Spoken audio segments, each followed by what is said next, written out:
Salut, j'espère que tu vas bien. On se retrouve pour une nouvelle guidance qui concerne le lien karmique que tu peux avoir avec une personne et qui t'empêche d'avoir une relation épanouie et heureuse. Il va y avoir deux choix, donc en un le message, en deux la liberté. Je te laisse choisir et on va commencer avec le message. Cette personne va revenir au contact et il est fort probable que vous restiez des périodes sans vous parler. Cette personne a quelque chose à te dire, cette personne a besoin de s'exprimer, elle va peut-être aussi te faire une lettre ou tu lui as peut-être écrit une lettre à laquelle cette personne va répondre. Alors, on t'explique que quand vous êtes ensemble, vous êtes des personnes extrêmement passionnées, vous vivez des moments suspendus dans le temps, mais on sait qu'il va y avoir un au revoir et qu'il est possible que ce soit déjà le cas d'ailleurs.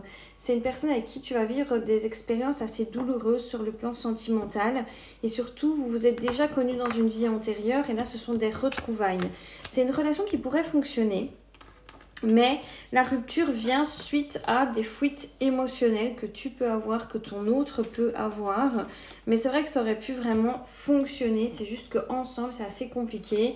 Et j'ai l'impression qu'il y a un genre de tabou qui se crée au niveau de vos émotions et de ce que vous ressentez l'un pour l'autre. Et c'est pour ça d'ailleurs qu'il pourrait y avoir des messages envoyés reçus.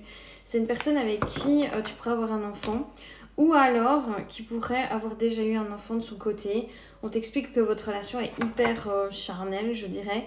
Que vous pourriez aussi être très amis, très dans la confiance quand vous êtes l'un avec l'autre. Vous êtes plus en mode fun, rigolade, etc. Mais tu vois, la finalité, elle est toujours la même. C'est que la vie vous sépare. Pourquoi? Parce que j'ai l'impression que vous avez besoin de guérir chacun de votre côté pour que les choses fonctionnent mieux et aillent dans le bon sens, ce qui aujourd'hui n'est pas du tout le cas.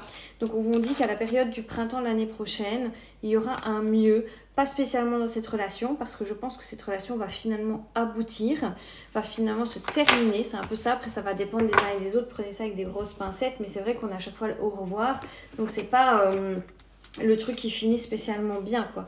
On voit que ça se finit à un moment parce qu'il y a une nécessité émotionnelle pour que ça se finisse. Si c'est pour vivre avec quelqu'un et que ça soit plus toxique qu'autre chose, ça n'a pas beaucoup de sens. Donc moi, je vois plutôt une nouvelle rencontre à venir, quelque chose de plus épanouissant pour vous, avec potentiellement une âme sœur, parce que ben voilà, ça vous provoque énormément de tristesse et de chagrin, cette relation sentimentale, et qu'il y a quelque chose d'assez important qui arrive à vous. Vous voyez, on va vers l'ouverture d'un sac, l'ouverture de quelque chose de nouveau, et que si vous restez embourbé dans cette relation sentimentale, ben c'est un petit peu tristounette. Donc là, on vous dit de prendre soin de vous, parce que oui, il y aura une perte. Je pense que c'est par rapport à cette relation sentimentale qui du coup ne vous ressemble plus. Donc là, on vous dit que c'est un très très grand obstacle à surmonter. C'est vrai que ça va pas être simple, mais ce que ça va vous permettre, c'est d'être vraiment beaucoup plus précis par rapport à vos attentes et aspirations, par rapport à vos besoins personnels et les besoins que cette personne qui va arriver dans votre vie va devoir combler. Vous voyez, il y a le chat de l'aiguille. Cette personne, elle devrait être comme ça et pas autrement pour pouvoir passer dans le chat de l'aiguille. Donc, vous allez être de plus en plus, je pense, intransigeant face aux personnes qui viennent à vous. Et c'est pas plus mal comme ça. Donc, on vous demandera d'augmenter vos efforts parce que ça sera loin d'être évident. Mais étant donné que, voilà, je suppose qu'il y a beaucoup d'amour quand même par rapport à cette fameuse personne, mais malheureusement ça ne fonctionne pas. Donc là on vous dit que vos amis et personnes qui vous aiment sont autour de vous pour vous protéger par rapport à cette union. Allez, c'est parti pour la deuxième. N'hésite pas à liker cette vidéo, la partager en masse, t'abonner à cette chaîne, ceux et celles qui ont choisi liberté. Alors ça sera ok de vivre avec cette personne du moment où vous serez libres l'un et l'autre dans cette relation.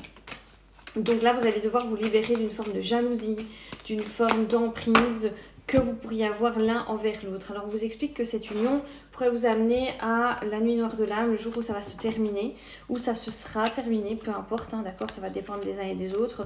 En tout cas, ce qui est sûr, c'est que c'est une union qui amène une introspection personnelle, qui amène aussi une séparation longue. On est vraiment dans des relations karmiques qui ne se permettent pas d'avancer, ok?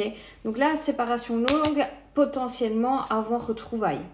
Au niveau du lien d'âme, on est sur les flammes jumelles ou les âmes jumelles. Flammes jumelles, c'est vraiment ce lien assez fort de deux polarités différentes, le chaser, le runner. Là où les âmes jumelles, c'est plutôt deux personnes qui se permettent d'avancer. Donc, c'est une relation qui aurait pu fonctionner, mais vous voyez, on met schéma de répétition. Donc, en gros, vous répétez un schéma non-stop dans cette relation. C'est assez bizarre, mais j'ai l'impression que cette relation va vous permettre véritablement d'avancer et d'évoluer. Vous voyez, on me dit de nouveau qu'il y a la nuit noire de l'âme qui suit cette relation, mais surtout la séparation.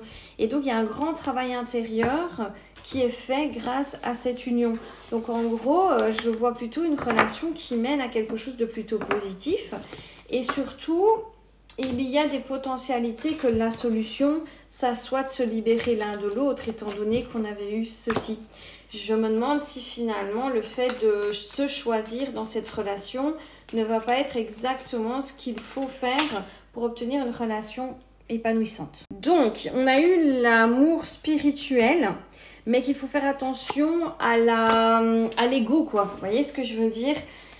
C'est ça en fait le souci dans cette relation, c'est que en gros ça peut être une relation épanouissante étant donné que c'est un amour spirituel, mais j'ai l'impression que l'un des deux ou les deux ensemble quand vous êtes en couple, vous ne pouvez pas vous empêcher d'être très dans l'orgueil. Et là, vous voyez, on vous dit de suivre votre intuition parce que normalement dans cette relation sentimentale, vous devez véritablement sentir qu'il y a quelque chose qui vous bloque. Donc, vous voyez, on vous dit c'est le moment de sortir et d'avoir du fun. Parce que c'est pas en restant chez vous, à vous morfondre, entre guillemets, que vous allez pouvoir avoir un retour de cette personne et surtout un retour qui sera probant. Vous voyez ce que je veux dire, retour et retour. Donc là, on vous dit que la victoire arrive. Bon, ok, ici on a quand même une possibilité, je vous l'ai dit, hein, sur du long terme, que ça se finisse plutôt bien, cette union, pour ceux et celles qui ont choisi cette carte. On a une union qui se termine, ok, qui fait travailler sur soi, etc. Nuit noire de l'âme, machin, un truc pas sympa. Puis après, on a la carte de la longue séparation, qui est possible que ça dure 1 an, 2 ans, on va pas mentir, et pour certaines personnes, voire plus, et qu'après, il y ait retour, et enfin, un mariage qui se mette en place, mais pour quelque chose de vraiment sincère, quoi. Vous voyez ce que je veux dire, de sincère et d'honnête. Mais en attendant, là, tu vois, on me dit, attention, il y a encore des problèmes, et tant que ces problèmes persistent, alors les plans avec cette personne ne fonctionneront pas. Vous voyez, on vous dit que vous allez être déçu au niveau sentimental par rapport à cette personne. Mais il semblerait qu'il y ait un espèce de retour. Vous voyez, on vous met lentement mais sûrement. On continue d'aller de l'avant et potentiellement ça va évoluer. On vous met que vous êtes sur la route du succès.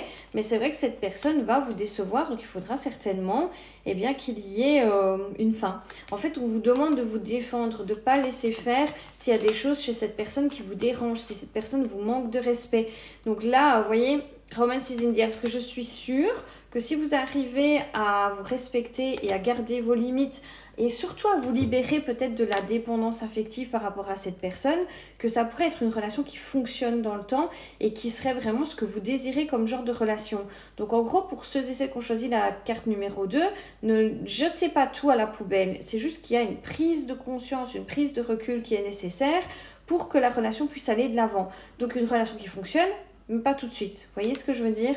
Donc voilà, j'espère que cette guidance va vous aider. Moi, je vous fais plein de gros bisous. N'hésitez pas à liker cette vidéo, vous abonner à cette chaîne et partager à vos amis éventuellement. Moi, je vous fais plein de gros bisous.